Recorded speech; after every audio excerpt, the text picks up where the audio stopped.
లూకాసు వార్తలో నుండి 23వ అధ్యాయము 28వ వచనాన్ని చదివి వాక్యంలోనికి వెళ్దాం. యేసు వారి వైపు తిరిగి, యెరూషలేము కుమార్తెలారా, నా నిమిత్తము ఏడ్వకుడి, మీ నిమిత్తమును మీ పిల్లల నిమిత్తమును ఏడువుడి. చాలా స్పష్టమైనటువంటి మాట. యేసు ప్రభు వారిని సిలువ యాత్రలో సిలువ వేయడానికి తీసుకుని వెళుతూ శ్రమ కాలమందు, శ్రమ సమయమందు బాధపడుతున్నటువంటి సందర్భాల్లో మనము ఈ సందేశాన్ని లేక ఈ మాటలను బాగా ఎరిగిన వారమే. ఇక్కడ ఉన్న వారిలో కరుణామయుడు అనేటువంటి చిత్రాన్ని ఎంతమంది చూశారు? సో అందరూ మ్యాక్సిమం. సో ఆయన అందులో ఉపయోగించిన మాట ఏంటంటే, అమ్మలారా నా కొరకు ఏడవకండి, మీ కొరకు. ఇక్కడ యెరూషలేము కుమార్తెలను ఉద్దేశించి ప్రభు మాట్లాడుతూ ఉన్నాడు. ఈ రాత్రికాల పరిశుద్ధ ఆరాధనలో చేరవచ్చు మనందరం కూడా ఈ మాటలను ధ్యానించడానికి మనమందరము మరి హృదయాలను సిద్ధపరచుకుందాం. 28వ వచనము కంటే ముందుగా 27వ వచనాన్ని మనం చూస్తున్నప్పుడు ఆయన ఎందుకు ఈ మాట పలకాల్సి వచ్చింది అని అంటే, గొప్ప జన సమూహము ఆయనను గూర్చి రొమ్ము కొట్టుకొనుచు దుఃఖించుచున్న చాలామంది స్త్రీలను ఆయనను చూచి వెంబడించిరి. యేసు వారి వైపు తిరిగి జన సమూహముగా ఏడ్చుకుంటూ ఆయన కొరకు రొమ్ము కొట్టుకుంటూ వెంబడిస్తున్న అనేక మంది స్త్రీలను చూచి ఆయన ఈ మాట పలికాడు. సర్వసాధారణంగా ఎవరైనా శ్రమలో ఉన్నప్పుడు, వేదనకరమైన పరిస్థితిని అనుభవిస్తున్నప్పుడు మనము దుఃఖపడితే వారి నిమిత్తమే పడతాం. ప్రియులరా, ప్రభువును కూడా ఆ దినమున ఉన్నటువంటి అధికారులు, మతాధికారులు, రోమా చట్టము, వారు కలిగినటువంటి ఆలోచనలు ప్రభువును గాయపరుస్తుంటే ఆయన ద్వారా మేలు పొందినటువంటి అనేకులు ఏమీ చేయలేని, అందులో చక్కని పాట ఉంటుంది, చెదరిపోయిన మోగ గొర్రెలు చల్లా చెదిరైపోయాయి అని. అంటే ఎదిరించేటువంటి సామర్థ్యం లేక ఒక నీతిమంతుని, నిర్దోషిని గాయపరుస్తున్నారనేటువంటి ఒక ఆలోచన కలిగి గొప్ప జనసమూహంగా స్త్రీలందరూ వెంబడించి ఆయన కొరకు రొమ్ము కొట్టుకొనుచు ఏడుస్తున్నారు అని వ్రాయబడుతుంది. ఎవరైనా మన గురించి ఏడ్చినప్పుడు ఒక ఆదరణ పొందుకుంటాం, అమ్మో నా కోసం బాధపడేవారు కూడా ఉన్నారు, మంచిదే అని. కానీ ప్రభువు దానికి భిన్నంగా వారితో మాట్లాడుతున్నాడు. ఆ వచ్చిన భాగాన్ని మనం పరిశీలన చేసినప్పుడు వారి వైపు తిరిగి, యెరూషలేము కుమార్తెలారా నా నిమిత్తము ఏడ్వకుడి. చక్కని సందేశం, ఏడ్వకుడి, నా కొరకు ఏడవకండి. ఈరోజు కూడా అనేకులు ప్రభువారు శ్రమకు అప్పగించబడ్డారని, సిలువ వేయబడ్డారని, ఆయనను అన్యాయంగా చంపేశారని ఏడ్చేవారు ఉన్నారు. పేరు కూడా పెడతారు శ్రమకాలాలని. ఎందుచేత ఇటువంటి ఆలోచనలు సంఘాల్లోనికి ప్రవేశించాయి? ఎవరు చెప్పారు ప్రభువు కొరకు, ప్రభువు నిమిత్తం ఏడవమని? అసలు యేసు ప్రభు వారు చెప్పిన బోధ ఏమై ఉంది? ఇందులో మన యొక్క ఆలోచన కానీ మన యొక్క సొంత మాటలు కానీ ఏం కనబడకూడదు. యేసు ప్రభు వారు పలికిన మాటనే మనం ఇప్పుడు చదువుకున్నాం. ఏమంటున్నారు ఆయన? నా నిమిత్తము ఏడవకుడి, మీ నిమిత్తమును మీ పిల్లల నిమిత్తమును ఏడుడి. ఇది నాన్న మన కొరకు, మన బిడ్డల కొరకు ఏడ్చేటువంటి అలవాటు దేవుని పిల్లలుగా మనం కలిగి ఉండాలి. ప్రియులారా, ఇది నాన్న అనేక మందిని మనం చూచినప్పుడు ఏడవవలసిన సమయంలో వారి కొరకు ఏడవటం లేదు, బిడ్డల కొరకు ఏడవలసిన సమయంలో ఏడవటం లేదు. ఎప్పుడు ఏడుస్తున్నారు? చేయి దాటిన తరువాత, సమయము మించిన తర్వాత, అవకాశం లేనప్పుడు. అనేక సందర్భాల్లో దేవుని వాక్యము హెచ్చరించిన మన కొరకు ఏడ్చేటువంటి అనుభవం, అలవాటు చేసుకోలేని దుస్థితిలో సంఘం సహవాసాలు నడిపించబడుతున్నాయి. యేసు ప్రభువారు తెలియపరిచిన బోధ అయితే చాలా స్పష్టంగా ఉంది. నా కొరకు దుఃఖపడాల్సింది కానీ ఏడవలసింది కానీ లేదు. మీరు ఏడవలసిందల్లా మీ కొరకు, మీ బిడ్డల కొరకు. ఈ ఏడవమంటున్నాడు ఏంటి? ఇది ఒకవేళ వేరే ధోరణిలో కనుక మనం అర్థం చేసుకుంటే, ఏదో ప్రార్థనకి వెళ్దాము, ప్రభువుని ఆరాధిద్దామని వస్తే ఈ యేసుప్రభు ఏంటండి ఈ ఏడమంటున్నాడు? దేవుని బిడ్డలారా, ఏడుడి అంటే దాని అర్థం ఏంటి అని అంటే, ఆధ్యాత్మిక పరిభాషలో ఏడ్పును ప్రార్థనతో పోల్చాడు. దేంతోనండి? ప్రార్థనతో పోల్చబడింది. ఏడుడి, దుఃఖపడి అనే పదాన్ని ప్రార్థనతో పోల్చబడి. చదువుదాం ఒక వచనాన్ని, విలాప వాక్యాలు 2వ అధ్యాయము, విలాప వాక్యముల గ్రంథము 2వ అధ్యాయము 18, 19 వచనాలు చదువుదాము.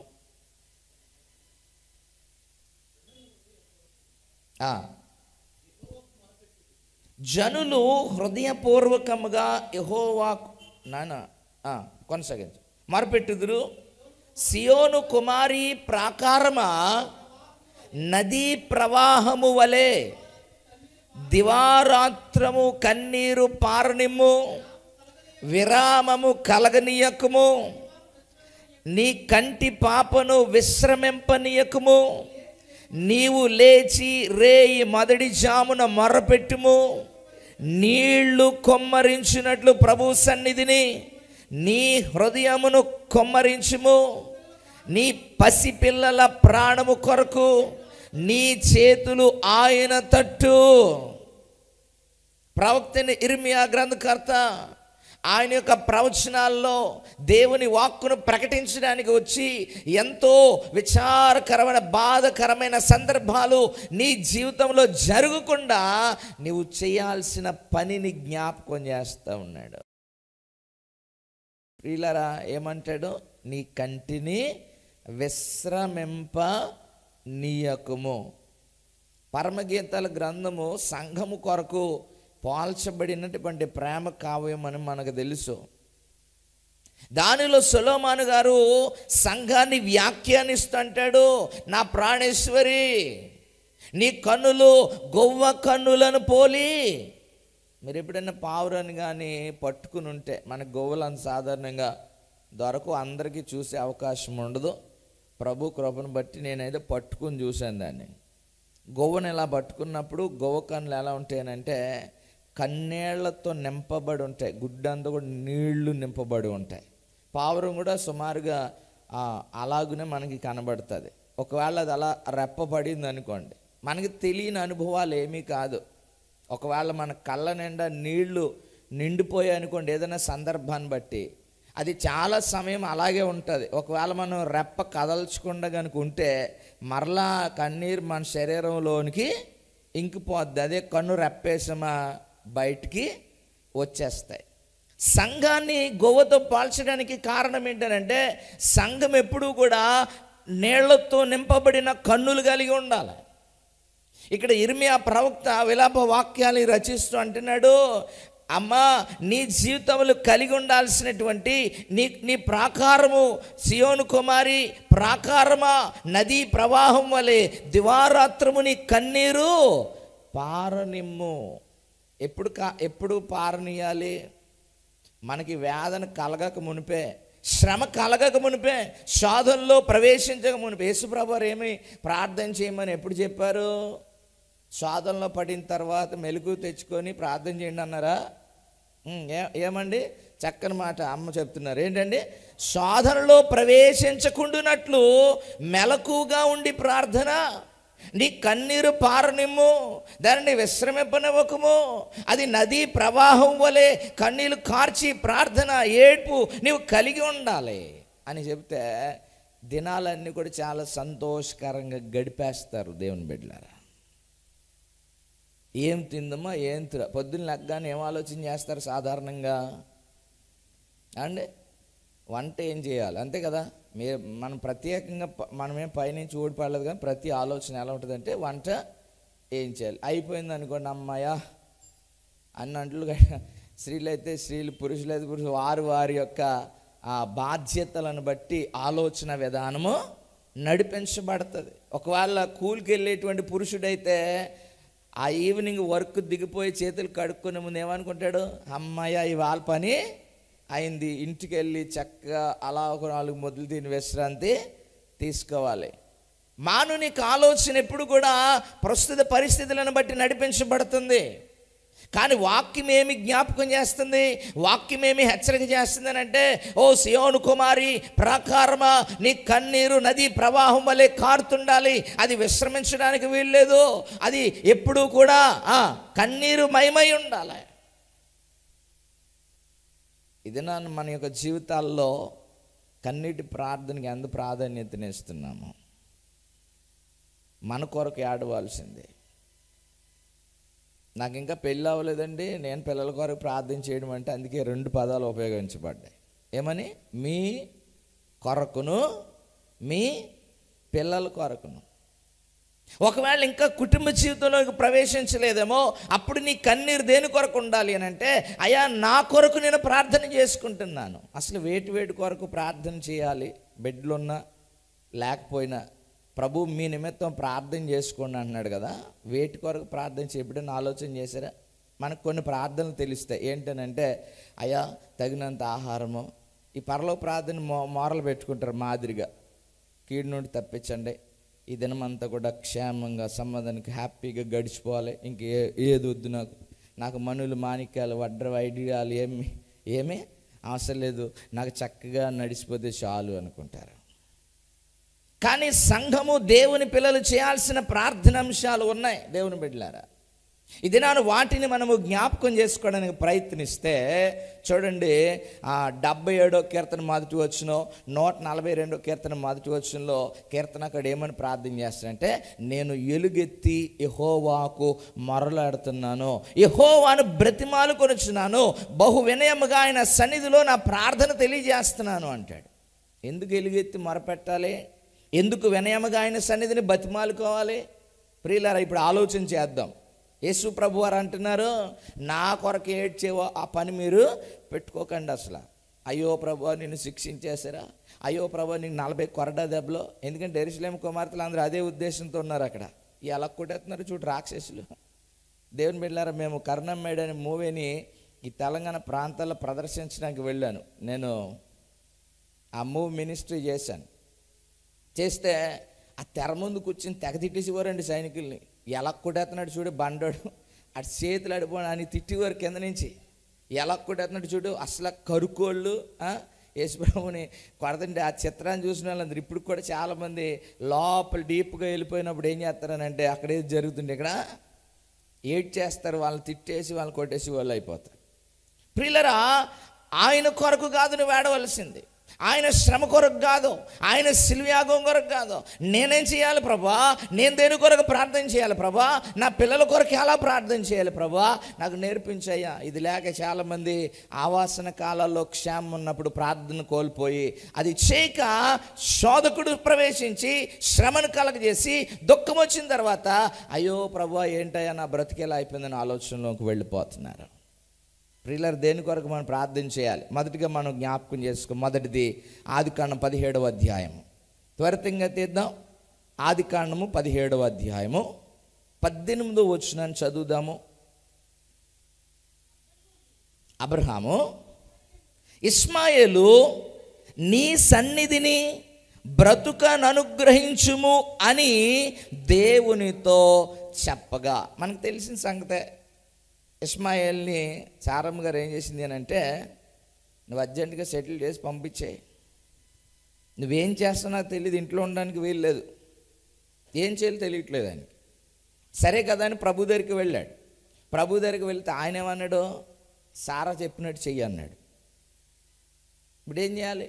తప్పక భార్యతో పోరుపాళ్ళకి దేవుడు అలాగే చెప్పాడు కనుక ఒక నీళ్ళ తిత్తి నింపి, ఏమండి వాళ్ళకి ఇవ్వాల్సింది ఏదో చేతిలో పెట్టి బాయ్ అన్నాడు. ఇప్పుడు ఆమెను తీసుకొని, కుమారుని తీసుకొని వెళ్ళిపోతుంది. పారారణ్యంలోనికి వెళ్ళింది. అరణ్యం అంటే మనకు తెలుసు కదా, ఎడారి ఎలా ఉంటుంది. దేవుని బిడ్డలారా, ఎటూ దిక్కుతోచని పరిస్థితి. ఆ పరిస్థితికి ముందు అబ్రహాం ఏమని ప్రార్థన చేస్తున్నాడు? ఇస్మాయిల్ కొరకు ఏం ప్రార్థన చేస్తున్నాడు? ప్రభు వీళ్ళని పంపించేస్తున్నాను, మరి వాళ్ళ ప్రయాణం ఎలా ఉంటుందో నాకు తెలీదు, కనుక నేను చేసే మనవి ఏంటంటే నా కుమారుని కొరకు నీ సన్నిధిలో అతనిని బ్రతుకని అయ్యా. ప్రియులారా, ఏమని ప్రార్థన చేస్తున్న బిడ్డల కొరకు? ఈరోజు తల్లిదండ్రులు చాలామంది ప్రార్థన ఎలా ఉంటుంది అని అంటే, ప్రభా స్కూల్లో మావాడే టాపర్ అవ్వాలి, కాలేజీలో మావాడే టాపర్ అవ్వాలి, ఉద్యోగంలో మావాడే టాపర్ అవ్వాలి, ఎక్కువ ప్యాకేజీ. అబ్రహాం ఏం నేర్పిస్తున్నాడు? ప్రార్థన ఏం చేయమని నేర్పిస్తున్నాడు? సంపాదించే కొడుకు కొరకు కాదు, తెచ్చిపెట్టే కొడుకు కొరకు కాదు. అయ్యా నాకున్న కోరిక ఏంటి అని అంటే, నీ సన్నిధిలో వాడు బ్రతకాలి. ఇప్పుడు ఎలాగెళ్తాడో తెలీదు. చూడండి, 18వ వచనం చదువుతా ఉన్నాను. 17వ అధ్యాయము 18వ వచనం. అబ్రహాము ఇస్మాయిల్ని సన్నిధిని బ్రతుకును అనుగ్రహించమని దేవునితో చెప్పగా, దేవుడు భార్యని సారా నిశ్చయంగా నీ కుమారుని కన్ని అతనికి ఇస్సాకు అని పేరు పెట్టి అతని తరువాత అతని సంతానం కొరకు నిత్య నిబంధన అతనితో స్థిరపరచుదును. ఇస్మాయిల్ గురించి నీవు చేసిన మనవి నేను వింటిని, ఇదిగో నేను అతన్ని ఆశీర్వదించి అతనికి సంతానాభివృద్ధి కలగజేసి అత్యధికంగా అతన్ని విస్తరింప చేసేదును. అతడు 12 మంది రాజుల కన్ను, అతనిని గొప్ప జనముగా. దేవునికి స్తోత్రం, హల్లెలూయా. ఈ రాత్రి నీవు చేసిన ప్రార్థన అంగీకరించబడాలి. అయ్యా నాకు వారసుని ఇస్తానన్నావు కదా, ఇంకా దాసి కుమారుడితో నాకు పని ఏంటి, ఎక్కడికక్కడ చేతులు కడుక్కోదామని అబ్రహాం ఆలోచన చేయాల. ఈరోజు ఏదైనా పని ఉంటే చాలండి, లేకపోతే అసలు మొహం చూడడానికి ఇష్టపడరండి. ఎంత విచారకరమైన సందర్భాలు ఇవి. బిడ్డలతో కూడా అమ్మ అని ప్రేమ వాళ్ళకు పోసాడు అని అంటే ఏదో పని ఉంది అమ్మతో, కొడుకా అని ప్రేమ వాళ్ళకు పోసింది అని అంటే ఏదో పని ఉంది ఆడితో, కాకపోతే కొడుకు అని గుర్తు ఇలాగ వెళ్ళిపోతారు పక్క నుంచి. మరి అదేం దరిద్రమో తెలియదండి. లేవా ఇటువంటి పరిస్థితులు?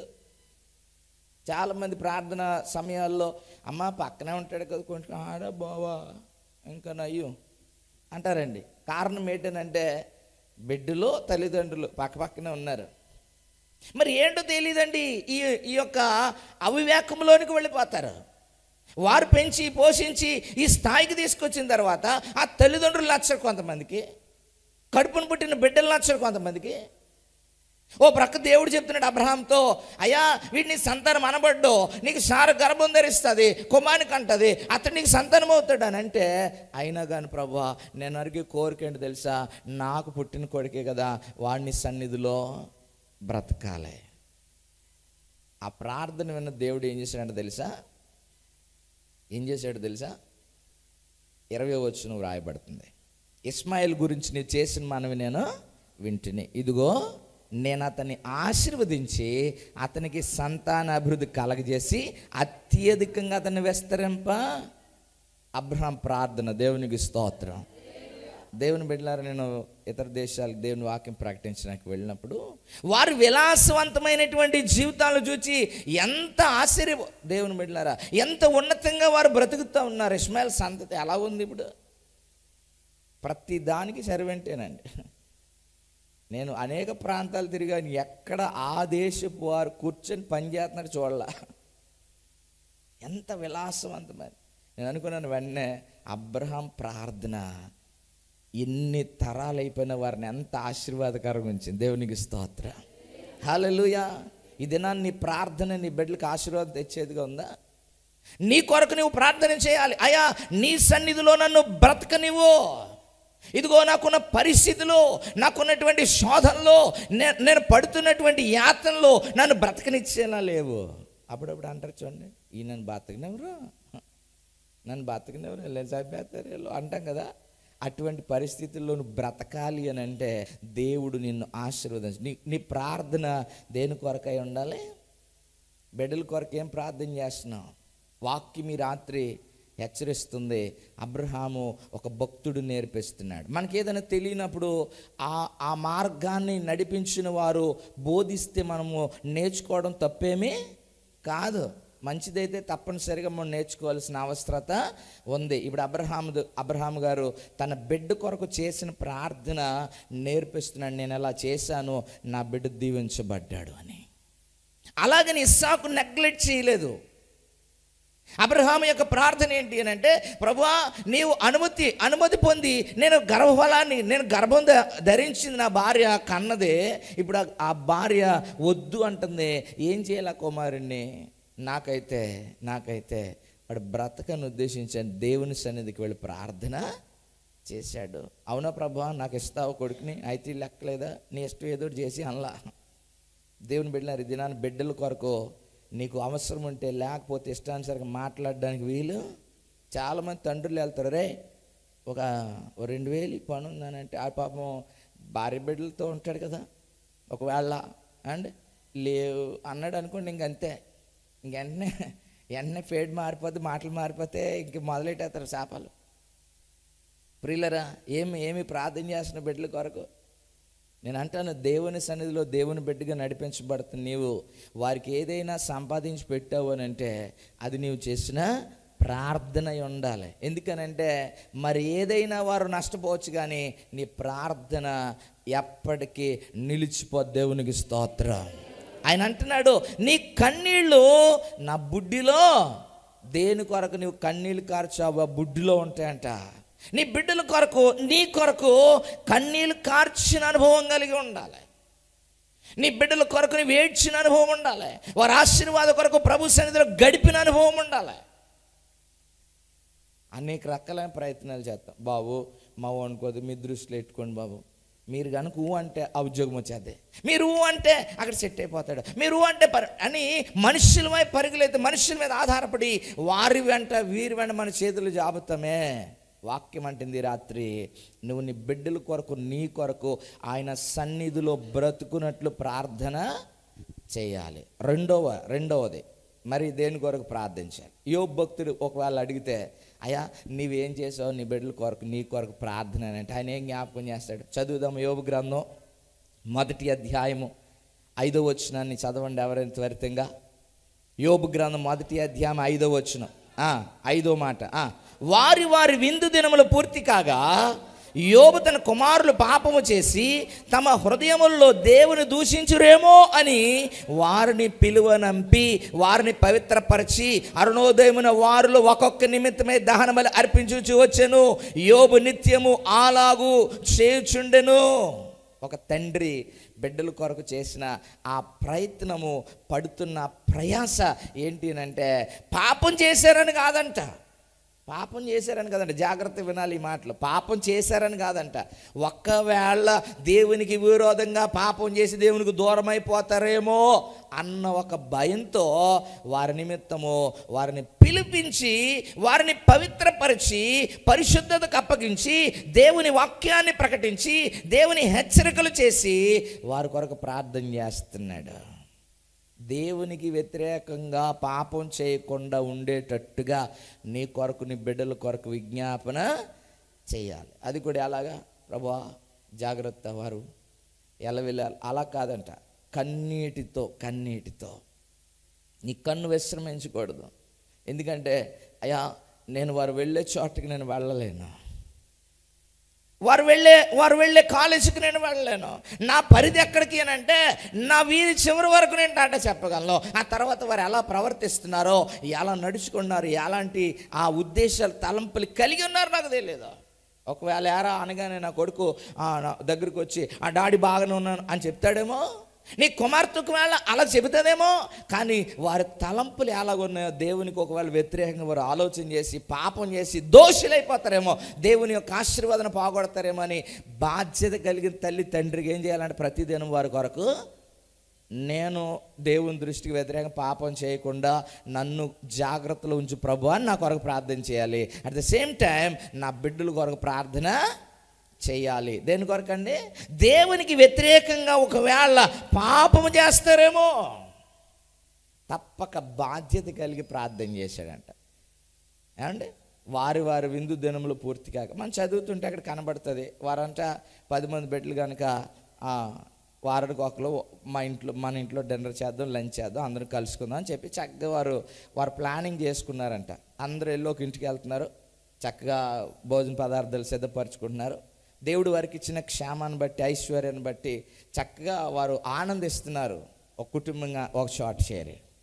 అటువంటి సమయాల్లో ఒకవేళ ఏదైనా విర్రవీగి అబ్బా ఈ ప్రాపర్టీస్ని చూసి, ఇల్లుని చూసి ఏమన్నా హెచ్చు ఆలోచనలు దేవునికి వ్యతిరేకంగా వారు ఎక్కడ పాపంలో పడిపోతారని అంటే, తండ్రి బాధ్యత ఏం చేస్తున్నాడు అని అంటే వారిని పిలిపిస్తున్నాడంట. రండి. ఎప్పుడెప్పుడు చేస్తున్నాడు ఈ పని? ఎప్పుడెప్పుడు చేస్తున్నాడు చూడండి. అరుణోదయమున అంటే, అరుణోదయం అంటే దేవుని బిడ్డలారా ప్రతి దినం అరుణోదయం వస్తుంది. అరుణోదయం అంటే ఎర్లీ ఇన్ ద మార్నింగ్. సూర్యోదయం సూర్యోదయం ముందుగానే లేచి బిడ్డలు పిలిపించి, ఏదైనా ఏమన్నా కొంచెం ప్రాపర్టీస్ బాగున్నాయి అనుకోండి, ఆ 8ంటికి లేపినా కానీ లేవరండి. ఎందుకంటే అక్కడ నాయిస్ లేనటువంటి ప్రాంతాలు ఆలోచన చేస్తారు. దేని కొరకు పొద్దున్నే లేచి ఏంటి మాకు అండి?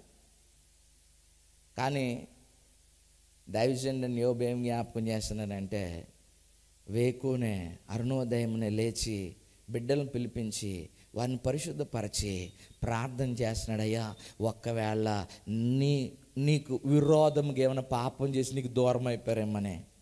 ఇది నా దేవుని వాక్యం అంటుంది. నీ కొరకు ప్రార్థన చేసుకుంటున్నావా? నీ బిడ్డల కొరకు ప్రార్థన చేస్తున్నావా? నీ కొరకు ఏడుస్తున్నావా? నీ బిడ్డల కొరకు ఏడుస్తున్నావా అని అంటే, ఏడుతున్నాను బా వాళ్ళు బాగోలేదని ఈ ఏడుపు కాదంట. మొదటిగా అంటున్నాడు, యెహోవా సన్నిధిని వాడిని బ్రతకని అయ్యా. నీ సన్నిధిలో ఉండాలి. ఎంత క్షేమం! దేవుని సన్నిధిలో ఉంటే ఎంత క్షేమం! దేవుని బిడ్డలారా, ఇది నన్ను దేవుని సన్నిధిలో ఉంచడానికి ఎలాంటి ఆలోచనలు చేస్తున్నావు? ఎలాంటి ప్రయత్నాలు చేస్తున్నావు? దేవునితో సహవాసం చేయడానికి నీ బిడ్డలు ఎంతవరకు ప్రోత్సహిస్తున్నావు అండి? మనం కూడా దేవుని విషయాల్లో ప్రోత్సహిస్తాం. ఎప్పుడు ఇంట్లో ఉండి బాగా అలర చేస్తున్నారని పంపుతాం, ఇంట్లో ఉంటే తలకైనా ప్రప్పిస్తున్నారని పంపుతాం, అక్కడ ఉంటే కనీసం సైలెంట్గా ఉంటారు, మనకి బాధ తప్పిద్దని. కానీ అబ్రహాం ఆ పని చేయలే. ఏమంటున్నాడు? నీ సన్నిధిలో వాడిని బ్రతికి నీవు ప్రభువా. ప్రార్థన ఆలకించిన దేవుడు ఇది నన్ను ఎంత సమృద్ధిని, ఎంత దీవెన్ను దేవుని బిడ్డల రష్మాల కుటుంబానికి ఇచ్చేశాడు. ఎంత విశాలవంతమైన, ఎంత ఆశీర్వాదకరమైన, ధనికమైన దేశాలుగా ఉన్నాయి చూడండి. మీరు ఎవరైనా వెళ్ళి ఇతర దేశాలకు వెళ్ళి వచ్చిన ఉంటే మీకు బాగా అర్థమవుద్ది అక్కడ ప్రాంతాల పరిస్థితులు ఎలా ఉంటాయో. ప్రియులరా, ఇదంతటికి కారణం ఎవరు అని అంటే అబ్రహాము ప్రార్థన. తన కుమారుని కొరకు, కుమారుడైన ఇష్మాయేలు కొరకు, బిడ్డల కొరకు ప్రార్థన చేస్తున్నాడు. ప్రభువా వారు ఏమైనా నీకు వ్యతిరేకంగా పాపం చేశారేమో అని ప్రతి అరుణోదయమును వారిని పిలిపించి ప్రతిదినం వారి కొరకు బలి అర్పించి, బలి అర్పణ దేనికి సాదృశ్యంగా ఉందనంటే నువ్వు చేసేటువంటి ప్రార్థనకు సాదృశ్యంగా. ప్రతిదినం ప్రార్థన చేస్తున్నారా? బిడ్డల కొరకు ప్రార్థన చేస్తున్నారా? మీ కొరకు మీరు ప్రార్థన చేసుకుంటున్నారా? దేవునికి స్తోత్రం, హల్లెలూయా. మూడో సందర్భాన్ని మనము జ్ఞాపకం చేసుకుంటే ఆదికాండం 21వ అధ్యాయము. ఆదికాండము 21వ అధ్యాయము 14 నుంచి.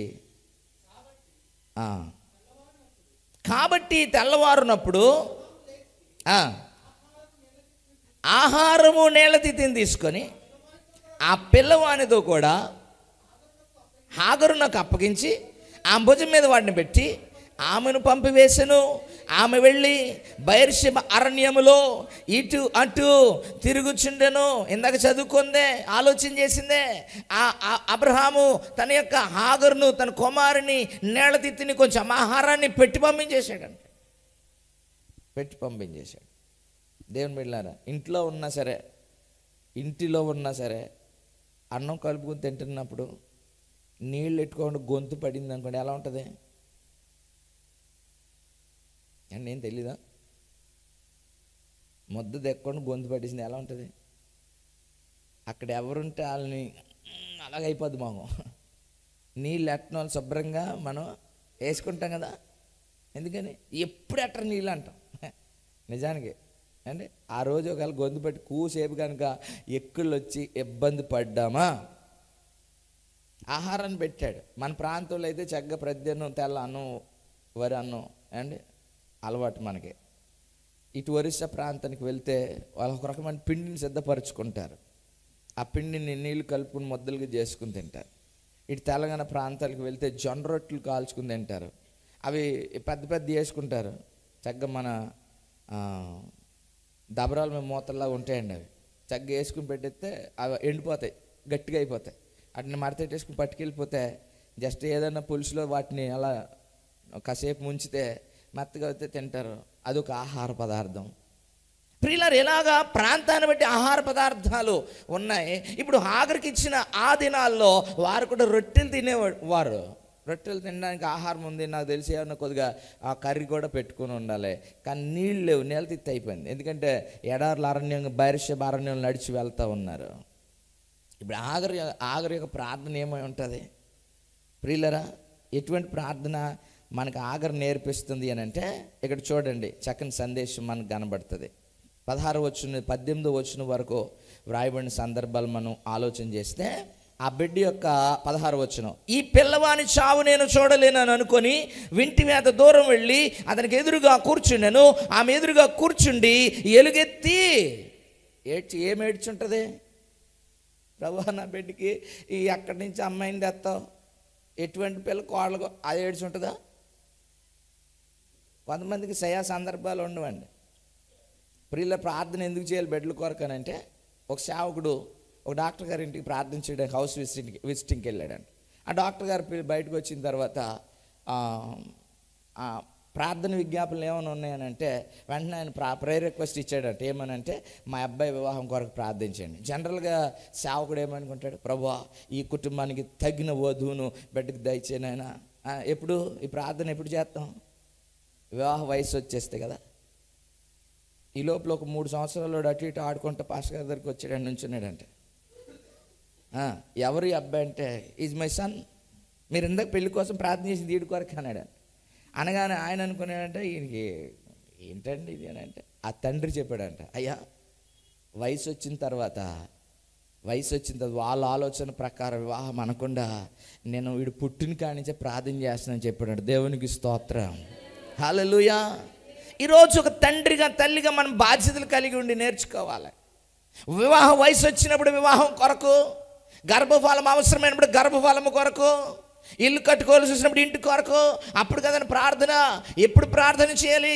వాక్యం స్పష్టంగా నేర్పిస్తుంది. అయ్యా నా బిడ్డను ఆశీర్వదించు, వీడు నీ సన్నిధిలో బ్రతకాలి అని ఎప్పుడు ప్రార్థన చేశాడు అంటే, దేవుని బిడ్డలారా, వెళ్ళిపోయి ఏం చేస్తున్నాడో తెలీదు అన్న సమయమా? పంపక ముందే అబ్రహాము యొక్క ప్రార్థన ఏం నేర్పిస్తుంది అని అంటే, నీ బిడ్డల కొరకు, నీ కొరకు అయ్యా నీ సన్నిధిలో బ్రతకడం కాదు, మళ్ళీ బ్రతకడం అంటే వేరే మారిపోతుంది అండి. ఇదేనా చాలా రకాల బ్రతుకులు ఉన్నాయి. వచ్చి నుంచి చదవండి, బాగా అర్థమైంది. యెషయా గ్రంథం 59వ అధ్యాయం. యెషయా గ్రంథము 59వ అధ్యాయము 10వ వచనాన్ని చదవండి. 59:10. గోడ కొరకు గుడ్డి వారి వలె తడువులాడుచున్నాము, కన్నులు లేని వారి వలె తడువులాడుచున్నాము, సంధ్య చీకటి అందువలే మధ్యాహ్న కాలమున కాలు జారిపడుచున్నాము, బాగుగా బ్రతుకుచున్న వారిలో ఉండి చచ్చిన వారి వలె. ఎంత వేదనకరమైన మాటలో తెలుసా అండి ఇవి? ఎంత విచారకరమైన మాటలో తెలుసా? చీకటడిపోయింది, గోడ కోసం తడుక్కున్నాను అని అంటే ఒక అర్థం ఉంది. సాయంకాలం అయిపోయింది, సరిగా కనబడక జారి పడిపోయినట్టు అర్థం ఉంది. కానీ ఇక్కడ అన్ని భిన్నమైన మాటలే. నేను మరలా చదువుతున్నాను చూడండి.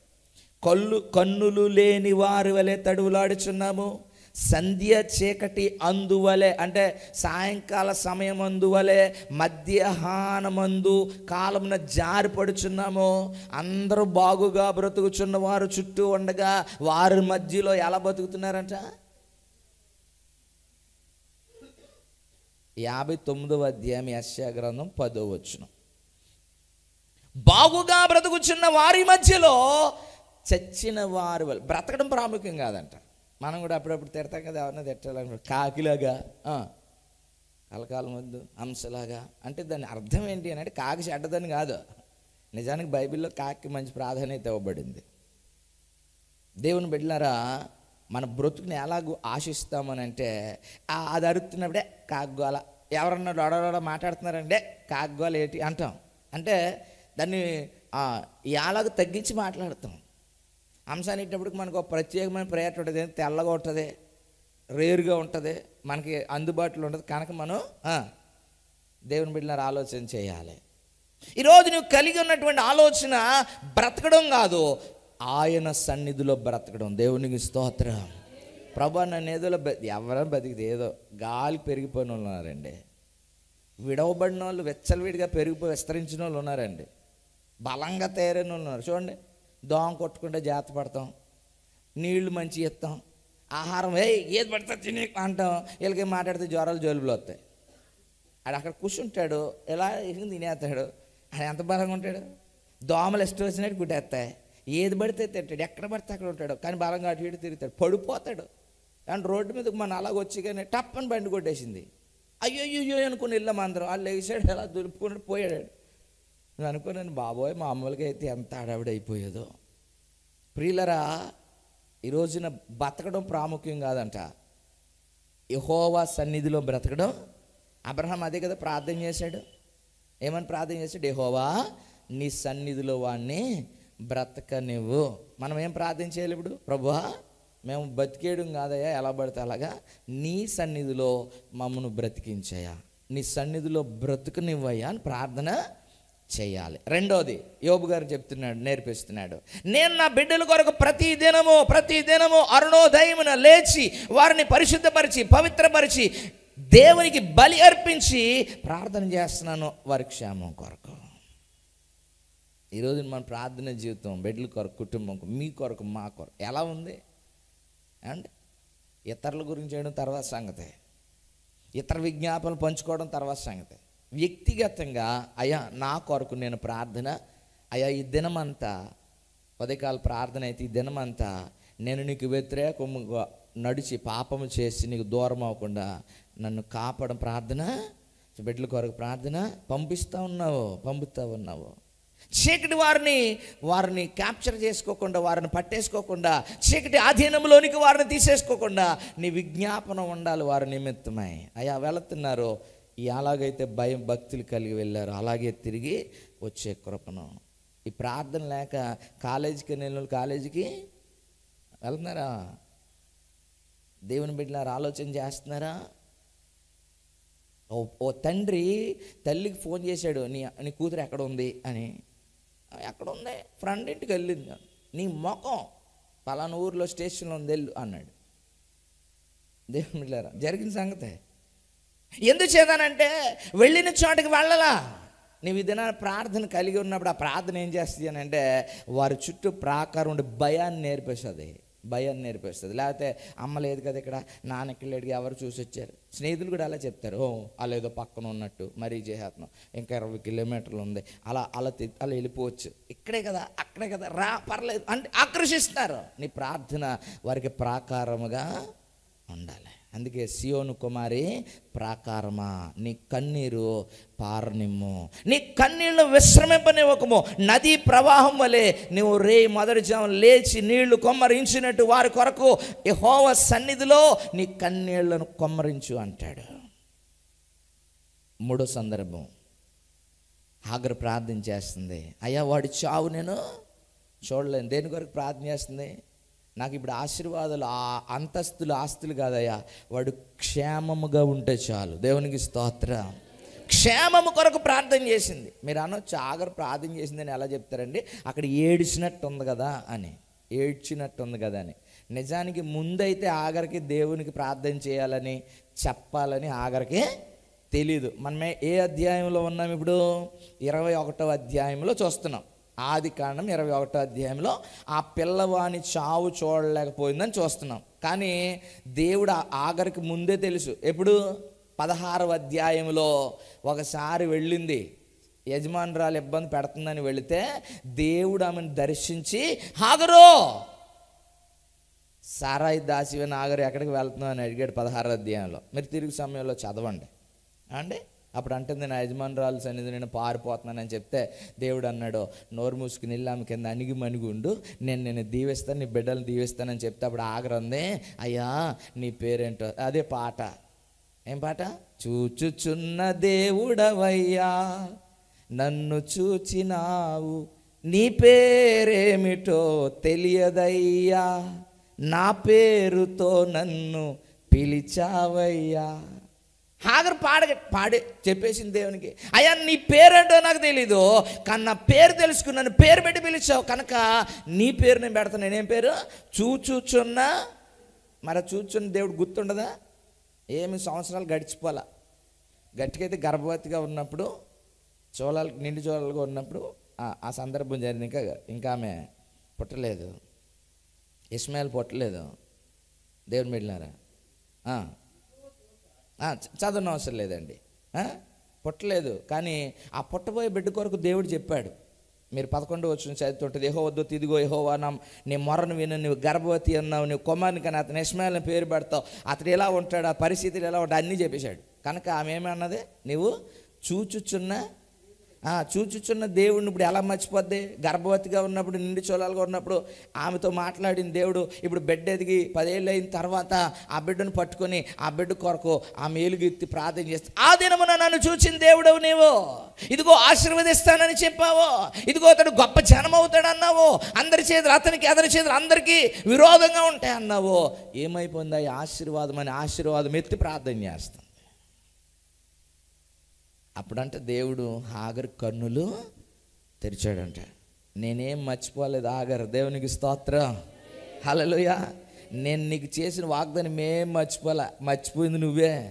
కనుక ఇప్పుడు గుర్తు తెచ్చుకొని కన్నులు తెరవగానే అప్పటిదాకా కనబడిన ఓట అప్పుడు కనబడదంట. దేవునికి స్తోత్రం, హల్లెలూయా. అప్పటి వరకు చూడలేదు. ఆ కన్నులు ఎప్పుడైతే తెరవబడ్డాయో ఆ ఓట కనబడింది. వెళ్ళి నీళ్లు నింపుకుంది, ఎక్కుళ్ళు పడుతూ మరణానికి దగ్గరగా ఉన్న కొడుక్కెళ్ళి తాగించింది. వెంటనే వాడు సజీవుడయ్యాడు. వెంటనే వ్రాయబడుతుంది, వాడు పారానేరంలో తిరుగుతూ విలుకాడాయను. ఐగుప్తు దేశానికి వెళ్ళిందంట, ఒక అమ్మాయిని తీసుకొచ్చి పెళ్లి చేసిందంట. ఆశీర్వాదం ఎక్కడి నుంచి వచ్చిన ఈ దీవెనలో? హాగరు ప్రార్థన చేస్తా, అయ్యా నేను చనిపోయినా ఇక్కడ వీడిని పట్టించుకునేవాడు ఉంటారు, వీడు చనిపోయిన ఆ మరణాన్ని నేను చూడలేను. కనుక ఈమె కొరకు ప్రార్థన చేసుకుంటుంది, బిడ్డ కొరకు ప్రార్థన. ఆఖరిగా మనకి సమయం అయిపోతుంది. ఆఖరిగా దేని కొరకు ప్రార్థన చేయాలి? దేవుని బిడ్డలారా, ఇది నన్ను ఎన్నో రకాలైన ప్రమాదాలు మనం చూస్తున్నాము, అకాల మరణాలు చూస్తున్నాం. ఇవి హృదయాన్ని కదిలించేటువంటి సందర్భాలు. ప్రార్థన చేస్తున్నారా? చేయగలుగుతున్నారా? మేము తొర్రెడు ప్రాంతంలో ఉన్న ఒక సహోదరి ఇతర దేశంలో పని నిమిత్తం వెళ్ళింది. ప్రతిదినము కొడుకు ఫోన్ చేసేదంట. ఫోన్ చేసినప్పుడు వాడు చెప్పాడు, అమ్మ పలానా పరిస్థితి ఇది అని చెప్పేవాడంట. అయితే తల్లి ఫోన్ చేసినప్పుడు ఫోన్ ఎత్తాడు, ఏర బాబు ఏం చేస్తున్నావు అంటే, ఏదో రైస్ పెట్టుకున్నాను, కర్రీ తెచ్చుకోవడానికి వెళ్తున్నాను, సో కర్రీ తెచ్చుకున్నాక చేస్తాను అన్నాడు. సరే, తల్లి చూస్తుంది, అక్కడ వేరే దేశంలో ఉంది, దూర ప్రాంతంలో పని నిమిత్తం వెళ్ళింది, ఇంట్లో పని చేయడానికి. ఒకడే కొడుకు.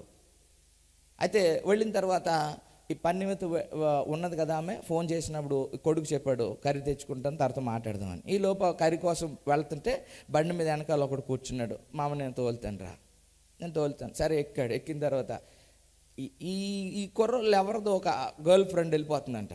సరదాగా వెనకాల వెళ్దామంటే వాళ్ళ బండి వెళ్ళిపోయింది. వీళ్ళు ఎత్తుక్కుంటూ స్పీడ్గా వెళ్తుంటే స్కిడ్ అయ్యి ఆగున్న ట్రాక్టర్ని కొట్టారు.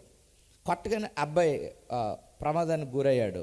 ఈమె చాలాసేపు చూసింది అక్కడ, చాలాసేపు చూసి ఇంకా చేయట్లేదు ఏంటని చెప్పి కొడుకు ఫోన్ చేసింది. జరిగిన సందర్భమే జాగ్రత్త వినాలి. కొడుకు ఫోన్ చేస్తే ఎవరో ఎత్తి అన్నారు, అమ్మ ఇది ఎవరిదో తెలియదు, మొత్తానికి ఇక్కడ ఒక బండి యాక్సిడెంట్ అయింది, ఒకడు మాత్రం ప్రమాదంలో ఉన్నాడు. ఇప్పుడు తల్లికి లేకపోతే ఇంకొక అయినా తెలియదండి. అక్కడ పని నిమిత్తం వెళ్తే, సార్ నేను ఇంటికి వెళ్ళాలంటే టికెట్ వేసి పంపుతారా ఉన్నారా? చేయట్లా, ఫోన్ పక్కన పెట్టించేశారు. ఈమె కొడతా ఉంది, ఎవరో ఎత్తుతున్నారు, ఎవరో ఏదో చెప్తున్నారు. ఎట్టకేళ్ళకి ఒక వ్యక్తి ఫోన్ తీసుకొని, అమ్మ ఇక్కడ ఎవరో తెలీదు కానీ మాత్రం చనిపోయాడు అని చెప్పారు. ఒకసారి తల్లి ఆలోచన చేయండి, ఆ పరిస్థితులు ఎలా ఉంటాయి. పక్క ఊరా ఎవరో ఒకరు బాబా బండి మీద తీసుకెళ్ళి అనడానికి ప్రియులారా, ఇటువంటి అనేక ప్రమాదాలు మనం ఈ దినాన్ని చూస్తున్నాం.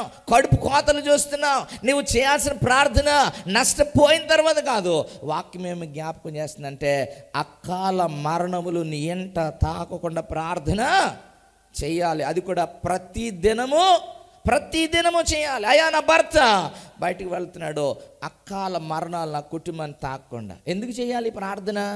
వచ్చి నుంచి చదవండి. ఒకటి ఇర్మియా గ్రంథం 9వ అధ్యాయము. ఇర్మియా గ్రంథము 9వ అధ్యాయం 17 నుండి 19 వచనాలు మనం జ్ఞాపకం చేసుకుంటే మరణం ఏ రీతిగా పనిచేస్తున్నా అక్కడ వ్రాయబడితే చదువుదాం. ఇర్మియా గ్రంథము 9, 17 నుండి 19 వచనాలు. సైన్యములకు అధిపతి యెహోవా సెలవిచ్చుచున్నాడు, ఆలోచింపుడి, రోదనము చేయు స్త్రీలను కనుగొనుడి, వారిని పిలవనంపుడి, తెలివిగల స్త్రీలను కనుగొనుడి, వారిని పిలవనంపుడి. మన కన్నులు కన్నీళ్లు విడిచినట్లుగాను, మన కనురెప్పల నుండి నీళ్లు ఒలుకున్నట్లుగాను వారు త్వరపడి మన కొరకు రోదన ధ్వని చేయవలను.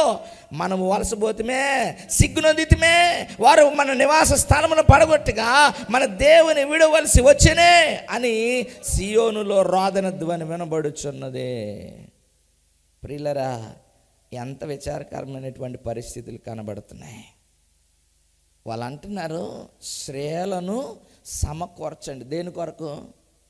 దేవుని బిడ్డలారా, మా బాల్య దినాల్లో స్త్రీలు త్వరితంగా పని చేసేసుకొని, ఇది జరిగిందే మీలో పెద్దలైన వారికి అందరికీ తెలుస్తుంది, త్వరితంగా పనులు ముగించేసుకుని దేవుని సన్నిధికి వెళ్ళే ప్రతి స్త్రీ ఏం చేసేది అని అంటే ఎవరో ఒకరి ఇంట్లో కూడుకొని చైన్ ప్రేయర్ చేసేవారు, గుంపు ప్రార్థన. అవునా కాదండి? ఇప్పుడు ఎక్కడ కూడా బాతకనిలు సాయంకాలం దోమలు కుట్టేస్తున్నా ఆ కొట్టుకుంటూనే మాట్లాడుకుంటున్నారు తప్ప ప్రార్థన చేయట్లా బిడ్డల కొరకు. క్షేమం ఎక్కడొస్తుంది? ఎవరైనా వెళితే వాళ్ళ గురించి మొదలు పెడుతున్నారు, ఎవరైనా వస్తే వాళ్ళ గురించి ఏమి వాళ్ళ జోలు నీకేలా, నీకెందుకు? ఈమె ఆడే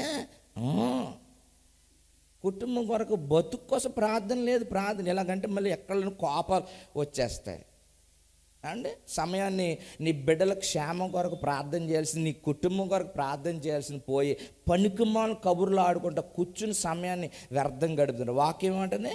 స్త్రీలను పోగేయండి. నేను ఎప్పుడైనా చూస్తాను, ఇదిగో ప్రార్థన గోపురం కట్టి ఆ తాళం తెరిచి ప్రార్థన చేయండి. దూతలు ఎక్కువైపోతారు, చీకటి చేయనవద్దు పని. నా మీద కంప్లైంట్ పెట్టారండి. ఎందుకంటే ప్రార్థన చేశారనుకోండి, కుటుంబాలు బాగుపడిపోతే అది సాతానికి నచ్చలేదు, ఇంకెవరో ఒకరు దూరుతారు. మరి ఎవరు వెళ్ళిపోయారో పెట్టారంటండి. ప్రార్థన గోపురాన్ని కట్టనవట్లా. మీరు ఏంటనుకుంటున్నారు మరి?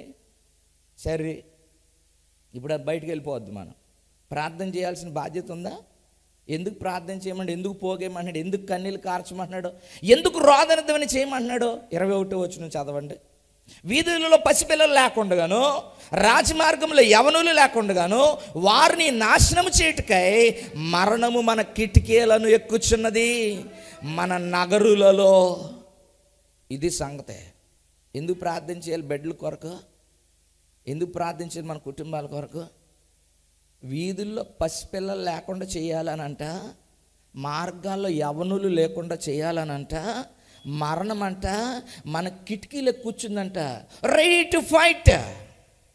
ఈరోజు మరణం అక్కడ ఉందని నీ కిటికీకి తెలిసినప్పుడు, ఇదిగో మరణదూత నా ఇంటిని తాకిందని తెలిసినప్పుడు ఏడవద్దా? అయ్యా, మరణదూత నా ఇంట్లోనికి వచ్చి నన్ను ఎవరిన, నా పిల్లలు కానీ, నా భర్తను కానీ, నా కుటుంబాన్ని కానీ ఎవరు నన్ను ఎత్తుకెళ్ళిపోద్దామని నువ్వు ఏడవద్దు. ఏడ్చే వాళ్ళని నువ్వు సమకూర్చొద్దు. బతిమలాడాలి వెళ్ళి, అమ్మ మా ఇంట్లో ఈరోజు కూడుకొని మన నలుగురు కాసేపు ప్రార్థన చేద్దాం అని అడగాల్సింది పోయి ఎవరన్నా ప్రార్థన చేద్దాం. ఎప్పుడు ప్రార్థన ఈవిడే పరిశుద్ధురాల్లాగా, ఈయనే పరిశుద్ధులాగా పోయాయి రోజులు. దేవుని బిడ్డలారా, ఎప్పటికైనా గ్రహించండి. చచ్చిన తర్వాత తేడ్చి లోపల కుళ్ళుకుని బతకడం కాదు. బ్రతుకున్నప్పుడే అబ్రహాం చేసిన ప్రార్థన చేయండి. బ్రతుకుండగానే యోబు నేర్పించిన ప్రార్థన చేయండి. బ్రతుకుండగానే ఆగ్రహం చేసిన ప్రార్థన నేర్పించండి. నీ బిడ్డలకు నేర్పించండి. నువ్వు ప్రార్థన చేయకుండా నీ బిడ్డలు ఎలాగ బాగుపడతారని ఆశపడతావు, ఎలాగ నీ కుటుంబం ఆశీర్వదించబడ బాధపడతావు, ఆలోచన చేస్తావు. ఎప్పుడు ఏడుతాం అలవాటు అయిపోయిందా? కొన్ని గృహాలు చూడండి, కుయ్యో మొర్రో కేకలే. ఎవరు వినేసి అనుకోకండి. నేను ప్రార్థన చేయబడి నా కుటుంబంలో కూడా సమాధానము ఉండదు. ఇది గుర్తుపెట్టుకోండి. నేను కూడా మొరపెట్టకపోతే నా బిడ్డలకి క్షేమం ఉండదు. నేను మొరపెట్టకపోతే నా జీవితానికి సమృద్ధి ఉండదు. నేను బాధ్యత కలిగి ప్రార్థన చేయాలి. ఇది ఇతరుల కోసం కాదు, నీ కుటుంబం, నీ వ్యక్తిగత, నీ బిడ్డల క్షేమం కొరకు, ఆశీర్వాదం కొరకు. వీళ్ళు వచ్చి అంటారు, మాట అనట్లేదండి, ఎదురుగిచ్చేస్తున్నారండి. మొదట వంగు, నువ్వు ఏడు బిడ్డల కొరకు, కన్నీరు ఖర్చు రోదనం చేయి. ప్రభువా, వాడు మాట వినకుండా చేసే చీకటం చూసావా, దాన్ని బయటికి పారద్రోలు నాయన. దయ్యం లోపల ఉన్నప్పుడు ఇంట్లో ఉంచదాన్ని. నీ మాట ఎన్నవదో, లోబడినవదో, చదవనివ్వదో, ఓ చోట స్థిరంగా ఉండనివ్వదో. నువ్వు అనుకుంటావు వీడికి తెరం లేదు. తెరం కాదు, లోపల ఉంది అది. దాన్ని బయటికి పంపాలి. యేసు ప్రభు వారు గెరాసీల దేశం ఎదురు కాగానే, ఒరే ఎందుగా సమాధుల్లో అని అడగలా, నీవు లోపల ఉంది వాడిని తిప్పుతుందని గ్రహించాను. ఏం చేశాడు, ఆ లోపల ఉన్న అపవిత్రాత్మను గద్దించి బయటకు రమ్మన్నాడు. ఆ దూతలు వచ్చి బయటకు వచ్చి అంటే, అయ్యా మమ్మల్ని పాతాళంలోనికి పానుదా, పందుల్లోనికి వెళ్ళి అనుమతి ఇవ్వండి. వెళ్ళాయి. పందుకు కూడా నచ్చలేదు, పరిగెత్తుకుని వెళ్ళి చచ్చిపోయిందంట. కానీ నేను మాత్రం ఎన్నాళ్ళ నుంచి పెట్టుకున్నాడు ఏమండి. తల్లిదండ్రులు చూడలేక బట్టలు కట్టివారంట, చింపేసుకునేవాడంట. సంఖ్యలేసి బంధించారంట అండి. మామూలు సంఖ్యలు లేరు, ఇవన్నీ భయాలు పెడుతున్నారు. ఇదిగో నా నుంచి నీకేమివ్వను, ఏవో పదిపా అంటలేదా. ప్రియులరు, ఎంత విచారకరం అయిపోయింది పరిస్థితి. నా ఆస్తి నీకు రాను అని అంటే ఒక కుమారుడు అంటాడంట, ఇవ్వకో నిన్నెక్కడే పాతేస్తాను అన్నాడంట. తండ్రిని, నువ్వు ఇవ్వకో, ఏదైనా ప్రయత్నించి నిన్నెక్కడ వేసిపోతే అడుగు. ఇవ్వడంటే ఇవ్వడం, మరి ఎవడికెత్తావు ఏమండి. ఈ చీకటి ఏం చేద్దే, తండ్రి తల్లిని భయం లేకుండా మాట్లాడిస్తుంది. మరి ఆడవద్దా, ప్రార్థన చేయొద్దా? ఈ దేవుని భయం లేని మాట్లాడడానికి నిన్ను ఆహ్వానిస్తారు. వారు పిలుస్తారు, కాసేపు మాట్లాడుకుందాం రా అని. దేవుని భయం కలిగి నువ్వేం చెప్పాలి, నా బిడ్డల కొరకు నేను ఆడవాలమ్మా అని చెప్పాల్సింది. తయ్యమని వెళ్ళిపోతున్నారండి. భయం లేని కోళ్ళు ఉంటాయి, ఆ కోళ్ళతో మీరు చేరారా, ఇగో ఈ శ్రమలు తప్పవు, జాగ్రత్త. భయపడండి, దేవునికి భయపడండి, దేవునికి లోబడండి. మరణం కిటికీలో ఉన్నప్పుడు దాన్ని పారద్రోలడానికి ఎవరు దానికి, నువ్వు కూర్చుని కబుర్లు ఆడుతున్నా ఆవిడ ఏమి నీకు సాయం చేద్దా, మరణాన్ని బయటికి పంపించడానికి. నోట్ చేసుకోండి కావాలంటే. నా ఇంటి మీదకి మరణం వస్తుందమ్మా, నువ్వేమన్నా సాయం చేస్తుంటే రోజు నీతో 7 గంటలు మాట్లాడతాను, 3 గంటలు మాట్లాడతాను, ఒప్పందం చేసుకోండి. ఏమన్నా సాయం నా బతుకే బాగాలేదంట తిరగేసి. మరి ఎందుకు నీకు, ఎందుకు? నీ బ్రతుకు బాగు చేసేవాడిని, నీ బిడ్డలను రక్షించేవాడిని, వారి ప్రయాణాల్లో కాపుదలు ఇచ్చేవాడిని, నువ్వు ఆయన పట్టుకోవాలి కదా. ఎంత చక్కగా చెప్తున్నాడు చూడండి.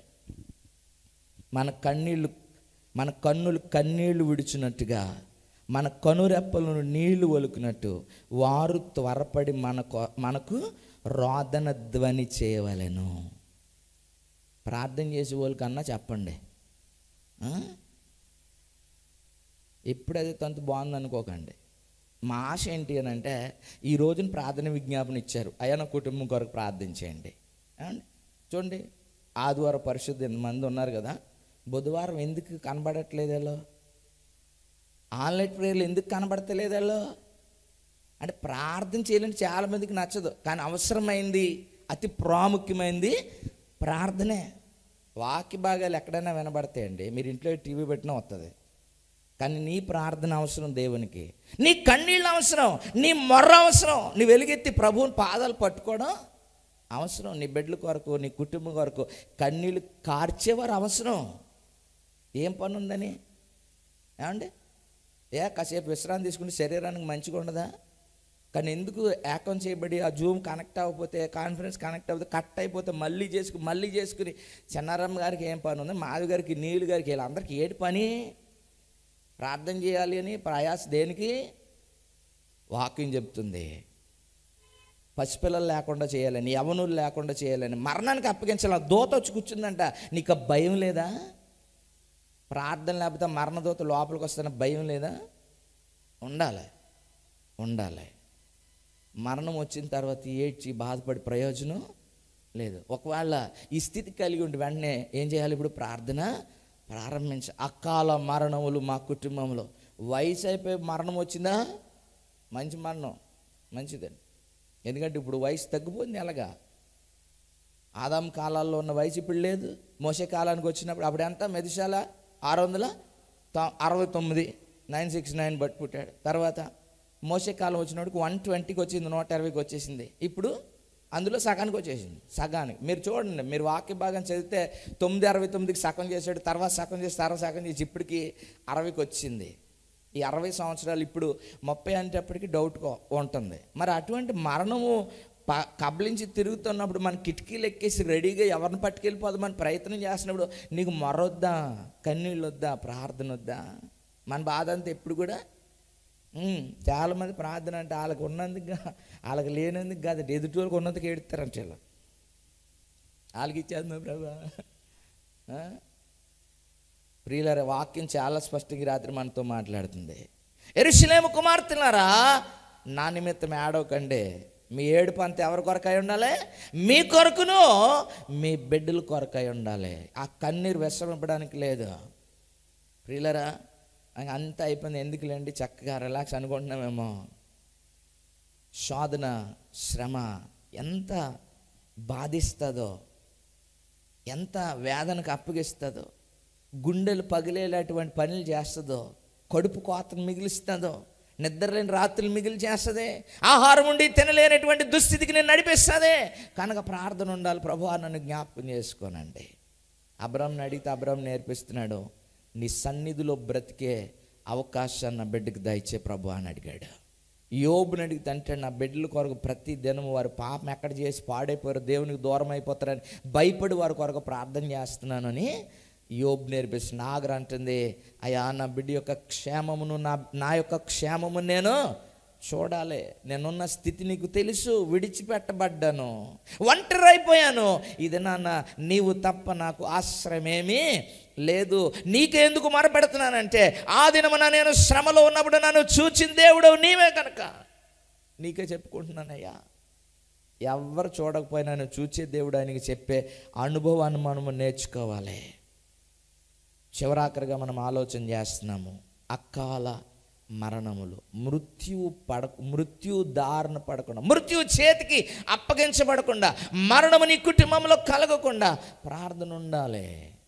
ప్రమాదాలు ఏమండి, ఎన్నో రకాలైనటువంటి విపత్కరమైన పరిస్థితులు, బలహీనతలు, కొన్నిసార్లు మనకు అవకాశం ఉండదు, తెలుసుకునే లోపే నష్టం కలిగిపోతూ ఉంటుంది. ఎందుకు ఇది జరిగిందని తెలుసుకునే లోపే ఈ నష్టం జరిగినప్పుడు మనం నేర్చుకోవాల్సిన పాఠం ఏంటి అని అంటే, అయ్యా అటువంటి నష్టములోనికి నన్ను నడిపించకుండా నా కుటుంబం నన్ను మీ భద్రతలో ఉంచిన ప్రార్థన చేయాలి. ఆ వచనాలు చదువుతున్నప్పుడు గుండె జొల్లుమంటదండి, ఒళ్ళు చెరదరిస్తానని భయపడుతుందండి. అటువంటి మాటలు అక్కడ వ్రాయబడ్డాయి. వీధుల్లో పసిపిల్లలు ఆలోచన చేస్తున్నారా?